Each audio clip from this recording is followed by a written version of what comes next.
আমরা বলেছি তো, সে তো ফ্যাসিবাদের শেষ সিম্বল। তাকে তো জুলাইয়ের সনদের সাথে, জুলাইয়ের যে বিপ্লবটা রয়েছে এর সাথে সরাসরি বিশ্বাসঘাতকতা। এরকম একটা ব্যক্তি যে নিজে শপথ ভঙ্গ করেছেন এবং তিনি বলেছিলেন যে শেখ হাসিনা তার কাছে পদত্যাগ করেছে, পরে আবার সাক্ষাৎকারে বলছেন করেনি। এরকম একটা ব্যক্তিকে তাকে তো ইমপিচ করা উচিত। তাকে এখন আপনার শপথের সুযোগ দেওয়া, ভাষণের সুযোগ দেওয়া হচ্ছে, এটা জুলাইয়ের চেতনার সাথে বিশ্বাসঘাতকতা।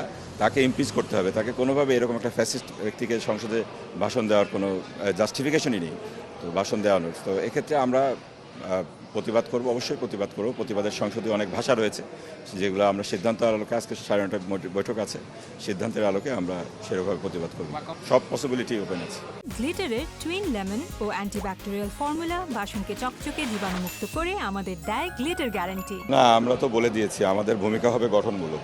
আমরা ইতিবাচক যে কাজ, দৃষ্টিভঙ্গি নিয়ে কাজ করব সরকারের সাথে। সরকারের সকল ভালো কাজে আমরা সহযোগিতা করব।